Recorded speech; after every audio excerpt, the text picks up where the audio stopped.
I am Nepali. How would I look in different nationalities? हो यस्तो प्रकारको video अहिले टिकटक ट्रेन्डिङमा छ। यस्तो प्रकारको भिडियो कसरी बनाउने भनेर म तपाईँलाई step by step complete process बताउने छु। भिडियोलाई स्किप नगरिकन पुरै हेर्ने प्रयास गर्नुहोला। त्यसको लागि तपाईँले एउटा एप्लिकेसन डाउनलोड गर्नुपर्ने हुन्छ। प्ले स्टोरबाट फ्रीमा डाउनलोड गर्न सकिन्छ। फेसप्ले भन्ने एप्लिकेसन हो। तपाईँले फेसप्ले भन्ने एप्लिकेसनलाई प्ले स्टोरबाट डाउनलोड गर्नुहोला। यस्तो प्रकारको इन्टरफेस छ। यसलाई इन्स्टल गर्नुहोला। इन्स्टल गरिसकेपछि अब तपाईँले यो ब्याकग्राउन्डमा देख्न सक्नुहुन्छ यस्तो इन्टरफेस रहेको छ।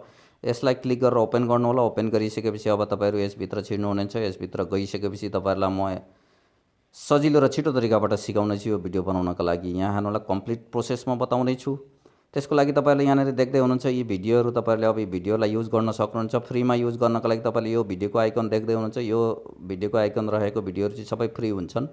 यस्तो खालको भिडियोलाई तपाईँले युज गर्न सक्नुहुनेछ। यो भिडियोको आइकन रहेको अरूलाई युज गर्नुभयो भने तपाईँलाई पैसा लाग्नेछ। त्यही भएर भिडियोको आइकन रहेको भिडियोहरू चाहिँ तपाईँले यहाँबाट अब तपाईँहरूले युज गर्न सक्नुहुनेछ। म तपाईँहरूलाई देखाउँदैछु कसरी युज गर्ने भनेर। त्यसको लागि तपाईँहरूले अब यो भिडियोको आइकन छ यसमा क्लिक गरेर यसलाई युज गर्नका लागि तपाईँहरूले अब यहाँबाट प्लसको अप्सनमा गएर चाहिँ तपाईँहरूले आफ्नो फोटो एउटा क्लिक गर्नुपर्ने हुन्छ। प्लसको अप्सनमा जानु हो र तपाईँहरू यो क्यामेरामा गएर तपाईँहरूले फोटो लिन सक्नुहुन्छ अथवा मोबाइलमा भएको फोटोलाई पनि युज गर्न सक्नुहुनेछ। क्यामेराको अब यी मध्ये तपाईँहरूले एउटालाई चुज गर्नुहोला। त्यसपछि फोटो छान्नुहोला। फोटो छानिसकेपछि अब तपाईँहरूले यहाँनिरबाट स्टार्ट मेकिङ भन्ने यहाँनिर देख्दै हुनुहुन्छ। यहाँबाट पनि तपाईँले फोटो लिन सक्नुहुन्छ। पहिला युज गर्नुभएको छ भने त्यहाँ फोटो देखाउँछ। त्यसपछि स्टार्ट मेकिङ भन्ने अप्सनमा क्लिक गर्नुहोला। त्यसपछि यो फ्री भन्ने अप्सनमा क्लिक गर्नुहोला। फ्रीमा क्लिक गर्नुहोला किनकि पैसा दिनुपर्ने छैन। फ्रीमा युज गर्न सकिन्छ। फ्रीमा युज गरिसकेपछि अब तपाईँले यहाँनिर एड चल्नेछ। यो एडलाई पुरै चल्न दिनुहोला। चलिसकेपछि अब यहाँबाट तपाईँहरूले यो एड चलिसकेपछि यसलाई क्लोज गरिदिनु होला। क्लोज गरिसकेपछि तपाईँहरूको प्रोसेस हुन्छ। यहाँ हेर्नुहोला प्रोसेस भइरहेको छ। म एकदम step by step complete process तपाईँलाई सिकाउन प्रयास गर्नेछु एकदम सजिलो तरिकाबाट। भिडियोलाई स्किप नगरिकन पुरै हेर्न प्रयास गर्नुहोला। नमस्कार मित्रहरू, यहाँलाई स्वागत छ जानकारी टेक नेपाल युट्युब च्यानलमा। अब यसरी तपाईँहरूले यहाँनिरबाट तपाईँहरूले यो भिडियो प्रोसेस भइसकेपछि अब म तपाईँहरूलाई देखाउँदैछु। यहाँ हेर्नुहोला यसरी लोड लिन्छ, थोरै समय लिनेछ यसले। त्यसपछि तपाईँहरूले अब यो भिडियोलाई चाहिँ यहाँबाट सेभ भन्ने अप्सनमा गएर सेभ गर्नुहोला। यसरी मैले यहाँनिर क्लिक गर्ने बित्तिकै अब यो भिडियो एक्सपोर्टिङ यो वर्क भन्दैछ। त्यसपछि तपाईँहरूको यो भिडियो मोबाइलमा गएर ग्यालेरीमा गएर सेभ हुनेछ। यसरी तपाईँहरूले यो भिडियोलाई अब तपाईँहरूको फेस लगाइसकेपछि यसरी एक्सपोर्ट गर्नुपर्ने हुन्छ, सेभ गर्नुपर्ने हुन्छ। तपाईँहरूले त्यो फोटोलाई चुज गरिसकेपछि तपाईँहरूको फेसलाई सेलेक्ट गरेर यस्तो भिडियो बन्नेछ। त्यसपछि तपाईँले सेभ गरिसकेपछि यहाँबाट नोट नाउमा क्लिक गरिदिनु होला। त्यसपछि तपाईँहरूले यहाँबाट फेरि ब्याक जानु होला। फेरि ब्याक गएर अर्को पनि एउटा भिडियो हामी छानौँ। त्यसको लागि अर्को भिडियो जान्छौँ। अब हामीले यहाँबाट 2-3वटा भिडियो हामीले यसरी बनायौँ भने यहाँबाट यो भिडियो हेर्नु होला। यो भिडियोमा पहिल्यै तपाईँहरूको यहाँनिर नाम लेखिसकेको छ, कन्ट्रीको नाम। तपाईँले यो भिडियोमा पनि क्लिक गरेर यसलाई युज गर्न सक्नुहुन्छ। यसैमा क्लिक गर्नुहोला। त्यसपछि यो भिडियो छानिन्छ। त्यसपछि तपाईँले प्लसमा गएर अहिलेको जस्तै भिडियो फोटो लिन सक्नुहुन्छ अथवा यहीँबाट लिन सक्नुहुन्छ। त्यसपछि स्टार्ट मेकिङमा क्लिक गर्नुहोला र फ्रीमा क्लिक गर्नुहोला। त्यसपछि यहाँबाट एड चल्नेछ। तपाईँहरूको 25देखि 30 सेकेन्डका एडहरू हुनेछन्। यी एडहरूलाई तपाईँहरूले पुरै चल्न दिनुपर्ने हुन्छ। यो एडलाई क्लोज नगर्नु होला। पुरै कम्प्लिट जिरोमा गइसकेपछि मात्रै यहाँ सेकेन्ड देखाउँछ। त्यसपछि सेकेन्डबाट डाउन हुँदै हुँदै जिरोमा जान्छ। त्यसपछि जिरोमा गइसकेपछि यहाँ क्रोसको अप्सन देख्दै हुनुहुन्छ। यो जिरोमा पुगिसकेपछि तपाईँहरूले यो क्रोसको अप्सनमा क्लिक गरेर तपाईँहरूले यो एडलाई क्लोज गर्नुहोला। त्यसपछि यहाँबाट एड क्लोज गर्नुहोला। एड क्लोज गरिसकेपछि यो भिडियो फेरि तपाईँहरूको सेभ हुन्छ। अहिलेको जस्तै भिडियो तपाईँहरूको यहाँनिर लोड हुन्छ। लोड भएर यो भिडियो पनि तपाईँहरूको सेभ हुन्छ। यसै गरी तपाईँले 2-3वटा भिडियो जति चाहनुहुन्छ तपाईँहरूले सेभ गर्नुहोला।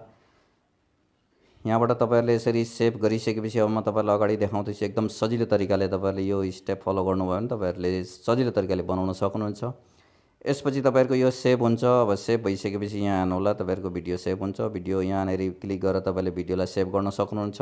यहाँबाट सेभ गरिसकेपछि तपाईँहरूको भिडियो ग्यालेरीमा गएर सेभ हुन्छ, एक्सपोर्टिङ हुन्छ। यसरी चाहिँ तपाईँहरूको भिडियो सेभ हुन्छ। तपाईँले 2-3वटा जति भिडियो यसरी सेभ गर्नुहोला। त्यसपछि फेरि ब्याक जानु होला। मैले 2वटा सेभ गरिसकेको छु ग्यालेरीमा बनाएर आफ्नो फेस लगाएर चाहिँ जस्तै तपाईँहरूले पनि यसरी नै गर्न सक्नुहुन्छ। त्यसपछि ब्याक जानु होला र फेरि अर्को पनि भिडियो तपाईँले लिन सक्नुहुन्छ। यहाँबाट तपाईँहरूले भिडियोको आइकन देखाएको भिडियोहरू चाहिँ फ्रीमा युज गर्न सक्नुहुनेछ। यहाँ हेर्नुहोला अर्को भिडियोको आइकन भएको यो ठाउँमा म क्लिक गर्छु र यो भिडियोलाई पनि सेभ गर्छु। त्यसको लागि अब सेभ गरिसकेपछि तपाईँले क्यापकटमा जानुपर्ने हुन्छ। क्यापकटमा गएर यो न्यू प्रोजेक्टमा क्लिक गर्नुहोला। यो न्यू प्रोजेक्टमा क्लिक गरिसकेपछि तपाईँले अब एउटा फोटो लिनुपर्ने हुन्छ। आफ्नो फोटो जुन फोटो लगाउन चाहनुहुन्छ तपाईँले यो यसरी मैले एउटा फोटो छाने। फोटो छानिसकेपछि यहाँबाट टेक्स्टमा क्लिक गर्नु होला। टेक्स्टमा क्लिक गरेर तपाईँले एड टेक्स्टमा फेरि क्लिक गर्नु होला। त्यति गरिसकेपछि तपाईँले अब यहाँ टेक्स्ट लेख्नुपर्ने हुन्छ। यहाँनिर इन्टर यो टेक्स्ट भनेको छ। त्यसपछि तपाईँले यहाँनिर आफ्नो टेक्स्ट लेख्नु होला। म तपाईँलाई देखाउँदैछु त्यो जुन टेक्स्टले गर्दाखेरि त्यो टेक्स्टमा भोइस आउने छ आई एम नेपाली भनेर त्यो भिडियो चाहिँ धेरै नै भाइरल भइरहेको छ। यहाँबाट तपाईँले यो टेक्स्टमा लेख्नु होला आई एम नेपाली। यसरी आई एम नेपाली लेखेर तपाईँले अब एउटा झन्डा पनि लगाइदिनु होला। यहाँबाट तपाईँले अब एउटा झन्डा पनि छान्नु होला। तपाईँले यहाँनिर गएर हेर्नु होला। त्यसपछि यहाँनिर माथि सार्नु होला। यो झन्डाको अप्सनमा क्लिक गर्नु होला। यो झन्डाको आइकनमा क्लिक गरिसकेपछि तपाईँहरूले यहाँनिरबाट अब आफ्नो नेपालको झन्डा लगाउनु होला। यहाँबाट आइएम नेपाली भनिसकेपछि अब नेपालको झन्डा लगाउनु पर्ने हुन्छ। यहाँबाट मैले नेपालको झन्डा लगाएँ। यसरी यहाँनिर छान्नु होला। तपाईँले छानिसकेपछि नेपालको झन्डा भेट्नुहुन्छ। नेपालको झन्डालाई तपाईँले क्लिक गरेर ओपन गर्नु होला। यहाँ हेर्नु होला तपाईँहरूको नेपालको झन्डा लागिसकेको छ। अब नेपालको झन्डा लागिसकेपछि तपाईँहरूले अब यहाँ फेरि पनि टेक्स्ट लेख्नुपर्ने हुन्छ। त्यसको लागि यहाँनिरबाट तपाईँहरूले टेक्स्ट मैले यहाँ कन्टिन्यू लेखेँ। त्यसको लागि अब आइएम नेपाली भनेर लेखिसकेपछि अब तपाईँले यसलाई टेक्स्टलाई तलतिर फेरि लेख्नुपर्ने हुन्छ। त्यहाँबाट तपाईँहरूले यहाँनिर झन्डादेखि पछाडि टेक्स्ट नलेख्नु होला। बाई मिस्टेक मैले लेखेको छु, त्यसलाई इन्टर गरेर तलतिर गएर लेख्नु होला। यहाँनिर मैले लेखेको छु, यहाँनिर मैले अलिकति मिस्टेक गरेँ। यसको लागि तपाईँहरूलाई अब म फेरि सच्याउनतिर लाग्दैछु। तपाईँले यहाँ इन्टरमा क्लिक गरेर यो हाउ ओल्ड भन्ने चिजलाई चाहिँ तल लेख्नुपर्ने हुन्छ, किनकि अट्दैन माथि लेखिसकेपछि। तपाईँले इन्टरमा क्लिक गर्नुभयो भने तलतिर जानेछ। अब तलतिर तपाईँहरूले लेख्नु होला हाउ ओल्ड। यहाँ होला I am Nepali how old लेख्नु होला। यसरी हाउ ओल्ड भयो। यहाँनिर आई त्यसपछि लुक लाइक। यसरी how old look like I am Nepali how old look like लेखिसकेपछि हाउ ओल्ड आई लुक, यसरी हाउ ओल्ड आई लुक भनेर यसरी तपाईँले लेख्नु होला। इन्टर गर्नु होला I am Nepali how old I look. त्यसपछि फेरि इन्टर गर्नु होला। तलतिर तपाईँलाई देखाएको छु मैले अप्सनमा, त्यो फेरि इन्टर गरिसकेपछि इन डिफ्रेन्ट नेसनलिटिज यहाँबाट how would I look in different nationality यसरी तपाईँले लेखिसकेपछि अब यसलाई तपाईँहरूले यहाँबाट माथि तल जता लगेर पनि साइज गर्न सक्नुहुन्छ। यसलाई ठुलो बडो अथवा तपाईँले यहाँनिर मिलाएर चाहिँ त्यसलाई तलमाथि राखेर जुन ठाउँमा राख्ने हो तपाईँले यहाँनिर यसरी देखाउन सक्नुहुन्छ। त्यसपछि तपाईँहरूले अब फेरि त्यो टेक्स्टमा क्लिक गरेर टेक्स्टको लेयरमा क्लिक गरेर तपाईँले यसको फन्ट चेन्ज गर्न सक्नुहुनेछ। यहाँनिर फन्टको स्टाइलहरू छ। यहाँबाट फेरि टेक्स्टको लेयरमा क्लिक गर्नु होला। लेयरमा क्लिक गरिसकेपछि तपाईँले यहाँनिर इफेक्ट भन्ने छ, ए देखाएको छ। यहाँबाट इफेक्ट भन्ने ठाउँमा क्लिक गरेर तपाईँले यो फन्ट चाहिँ मधुरो भएको छ भने यसलाई चखिलो प्रकारको बनाउन सक्नुहुनेछ। त्यसपछि तपाईँले यहाँनिर जानु होला। यहाँबाट तपाईँले फन्ट छान्नु होला, कुन फन्ट तपाईँहरू सेलेक्ट गर्न चाहनुहुन्छ।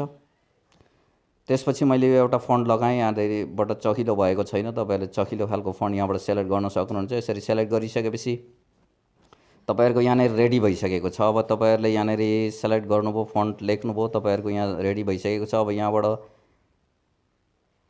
टेक्स्ट स्पिच भन्ने ठाउँमा क्लिक गर्नु होला। टेक्स्ट स्पिचमा क्लिक गरेर यहाँबाट तपाईँहरूले मेल फिमेल छ, अमेरिकन फिमेल, हाम्रो फिमेलको फोटो बनाएको छौँ, फिमेलमा क्लिक गर्नु होला। त्यसपछि सेलेक्ट यहाँनिर टिक लगाइदिनु होला। टिक लगाइसकेपछि यसले आफै बोल्नेछ। जुन हामीले टेक्स्ट लेखेका थियौँ त्यो टेक्स्ट आफै बोल्नेछ। यहाँ हेर्नु होला। अब हामीले प्ले गरिदिउँ भने यो टेक्स्टले चाहिँ आफै बोल्नेछ। यसरी चाहिँ तपाईँले अब टेक्स्ट लेखिसक्नुभयो। अब टेक्स्ट लेखिसकेपछि अब अर्को प्रोसेस भनेको तपाईँले यसलाई अलिकति यहाँ लेयरमा क्लिक गरेर यो फोटोलाई अलिक बढाउनु होला र तल्लो टेक्स्टलाई पनि अलिकति बढाइदिनु होला। त्यसपछि यो टेक्स्ट लेखेको हामीले रेडी गरिसकेका छौँ। अब यो तपाईँले यो ठाउँमा क्लिक गरेर तपाईँले यसलाई डिलिटमा क्लिक गरेर यसलाई हटाइदिनु होला। यो क्यापकटको लोगो हो। त्यसपछि अब हामीले अर्को प्रोसेस भनेको यहाँबाट अब सजिलो तरिका छ, नआतिनु होला। त्यसपछि यहाँ यो एड भन्ने ठाउँमा क्लिक गरेर तपाईँले अब यहाँबाट भिडियो लिनु होला। जुन भिडियो हामीले अघि डाउनलोड गरेका थियौँ, सेभ भएर ग्यालेरीमा बसेका छन् ती भिडियोहरू, हामीले जुन हाम्रो फेस लगाएर बनाएका भिडियोहरू, यहाँबाट 3वटा 2वटा जति लिन चाहनुहुन्छ तिनीहरूलाई सेलेक्ट गर्नु होला। तपाईँहरूले यहाँबाट लिनु होला। त्यसपछि तलतिर एड भन्ने अप्सन छ, यहाँबाट तपाईँहरूले क्लिक गरिदिनु होला। त्यो भिडियोहरू एड हुन्छन्। तपाईँले यो औँलाले अलिकति यता सारिदिनु होला। तपाईँहरूको यो सिधै यहाँनिर एड हुन्छ। त्यसपछि यहाँ होला हामीले अघि फेस सेलेक्ट गरेर बनाएको भिडियोहरू एड भइसकेको छ। अब पहिलो नम्बरमा हाम्रो फोटो सो गरेको छ। त्यसपछि त्यहाँनिर तपाईँहरूको यहाँनिर हेर्नु होला भिडियो, त्यसपछि कन्टिन्यू प्ले हुँदै जानेछ। यसरी चाहिँ हामीले बनाएको भिडियोहरू तपाईँहरूले यहाँनिर एड गरिसक्नु भएको छ। तपाईँहरूले भिडियोहरू जस्तो बनाउनुहुन्छ त्यस्तै यहाँनिर सो हुनेछ, यहाँनिर देखाउनेछ तपाईँहरूको फेस लागेको भिडियोहरू हो। तपाईँले यो भिडियोहरूमा गाना पनि एड गर्न सक्नुहुन्छ पछि टिकटकमा गएर। यसरी भिडियो बनाइसकेपछि यहाँनिर गीत अलिकति हुन्छ या म्युजिक हुन्छ, त्यो म्युजिकलाई हटाएर आफ्नै म्युजिक पछि टिकटकमा गएर लगाउन सक्नुहुन्छ त्यो, अथवा तपाईँहरूले यहीँबाट पनि लगाउन सक्नुहुनेछ। तपाईँहरूले टिकटकबाटै पनि लगाउन सजिलो हुन्छ। तपाईँहरूले यसरी यहाँ भिडियोहरू बज्नेछन्, भिडियोहरू बजिसकेपछि अब तपाईँहरूको यहाँनिर हेर्नुहोला। अब तपाईँहरूले यो भिडियोमा चाहिँ तपाईँहरूले लेयर, यो भिडियोको लेयरमा क्लिक गरेर तपाईँहरूले एड टेक्स्टमा क्लिक गरेर फेरि तपाईँहरूले यहाँनिर अब टेक्स्ट एड गर्न सक्नुहुनेछ। आइएम नेपाली, आइएम जापानिज, यस्तै यस्तै तपाईँले जापानिज, चाइनिज के एड गर्न चाहनुहुन्छ त्यो एड गर्नुहोला। एड गरिसकेपछि अब तपाईँहरूको यहाँनिर हेर्नुहोला, त्यो भिडियोमा पनि छ। तपाईँहरूले अघि जुन भिडियो बनाउनु भएको थियो त्यो एउटा भिडियोमा चाहिँ यसरी लेखेको आउनेछ, डाइरेक्ट लेखेर आइरहेको छ त्यहाँनिर नेपाली, चाइनिज, जापानिज। त्यो भिडियो तपाईँहरूले बनाउनु भयो भने सजिलो हुन्छ र तपाईँहरूले आफ्नै हिसाबले पनि तपाईँले यो बनाइसकेपछि टेक्स्ट एड गर्न सक्नुहुन्छ। जुन टेक्स्ट तपाईँहरू जहाँनिर लगाउन चाहनुहुन्छ, आइएम नेपाली अथवा नेपाली, जापानिज, चाइनिज, त्यो भिडियोमा तपाईँले क्लिक गर्नुहोला र भिडियोलाई स्प्लिट गर्नुहोला र स्प्लिट गरेर चाहिँ तपाईँले भिडियोको लेयरमा क्लिक गरेर चाहिँ तपाईँले अब त्यहाँनिर टेक्स्ट पनि एड गर्न सक्नुहुनेछ जहाँनिर तपाईँहरू एड टेक्स्ट गर्न चाहनुहुन्छ।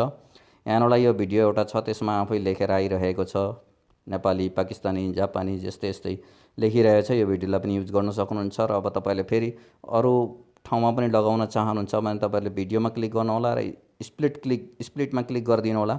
यहाँ म तपाईँलाई देखाउँदैछु। यहाँनिर भिडियोको लेयरमा क्लिक गरिसकेपछि हामीले अब यहाँ आफूले चाहेको ठाउँमा आफ्नो लेख्न सक्छौँ। यहाँनिर भिडियोमा क्लिक गर्नु होला, यो स्प्लिटमा क्लिक गर्नु होला। स्प्लिटमा क्लिक गरिसकेपछि यो भिडियो कट भइसकेको छ। माझामा अब हामीले यसरी कट लगाइदिउँ। अब अर्को ठाउँमा पनि हामीले यहाँनिर भिडियोको लेयरमा क्लिक गरौँ, त्यसपछि स्प्लिटमा क्लिक गरेर हामीले कट लगाउँ। त्यसपछि त्यो भिडियोको माझामा हामीले आफ्नो हिसाबले लेखिदिनेछौँ, नेपाली, जापानी, चाइनिज, यस्तै यस्तै भने हामीले गर्न सक्छौँ। अब मैले स्प्लिट गरेँ, स्प्लिट गरिसकेपछि अब भिडियोको लेयरमा क्लिक गर्नु होला, लेयरमा क्लिक गरेर एड टेक्स्टमा क्लिक गर्नु होला। तपाईँहरूले यहाँनिर देख्न सक्नुहुन्छ एड टेक्स्टमा क्लिक गर्नु होला। त्यसपछि तपाईँहरूले यहाँनिर टेक्स्ट यहाँबाट लेख्नु होला, आफ्नो टेक्स्ट। यहाँबाट म एक्जाम्पलको लागि लेख्दैछु नेपाली भनेर। यहाँनिर नेपाली लेखियो। अब तपाईँले यहाँनिरबाट कलर छान्न सक्नुहुन्छ, तलबाट तपाईँहरूले कस्तो कलर राख्न चाहनुहुन्छ यो टेक्स्टमा भनेर तपाईँहरूले। त्यसपछि यहाँनिर अर्को भिडियोमा मैले क्लिक गरेँ, क्लिक गरेर त्यहाँनिर म अर्को लेख्छु, तपाईँलाई देखाउँदैछु। यो भिडियोमा लेयरमा फेरि क्लिक गरेर फेरि एड टेक्स्टमा क्लिक गरेर फेरि हामीले यहाँनिर अघि नेपाली लेख्यौँ भने अहिले यहाँ चाइनिज लेखेँ। यसरी तपाईँले भिडियोको लेयरमा मिडिलमा कट गरेर चाहिँ तपाईँले आफ्नो हिसाबले त्यो लेख्न सक्नुहुन्छ र एकदम सजिलो छ। तपाईँहरूले यस्तै प्रकारले गर्नुभयो भने तपाईँहरूले यस्तो प्रकारको भिडियो बनाउन चाहिँ सजिलो गरी सक्नुहुनेछ।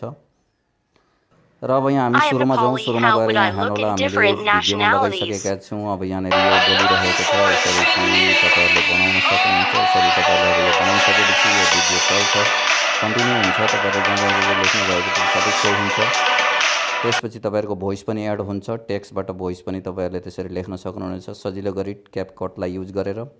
अब यसरी हामीले युज गरिसकेपछि अब यो कम्प्लिट हुन्छ। हामीले यसलाई कम्प्लिट गरिसकेका छौँ, बनाइसकेका छौँ। अब हामीले यसलाई एक्सपोर्ट गरेर चाहिँ टिकटकमा युज गर्न सक्छौँ, मोबाइलमा सेभ गरेर राख्न सक्छौँ, फेसबुकमा सेयर गर्न सक्छौँ। यसरी चाहिँ हाम्रो यहाँनिरबाट यो भिडियो कम्प्लिट हुन्छ। यसमा क्लिक गरेर अब तपाईँले यसलाई एक्सपोर्ट गर्नुहोला। यहाँ एक्सपोर्टमा क्लिक गरिसकेपछि तपाईँहरूको भिडियो एक्सपोर्ट हुन थालिसकेको छ र एक्सपोर्ट भएर तपाईँहरूले कहाँनिर सेयर गर्न सक्नुहुनेछ त्यहीँ सेयर गर्नुहोला। आशा छ यहाँहरूलाई भिडियो मन पर्नेछ। आउँदा दिनहरूमा पनि म यस्तै यस्तै नयाँ टेक्निकल टिप्स एन्ड ट्रिक्स भिडियोहरूको साथमा आउने नै छु। तपाईँहरूले भिडियो यदि तपाईँलाई मन पर्छ भने लाइक गरिदिनु होला। अहिलेको लागि यति नै। हस्त, धन्यवाद। जय नेपाल।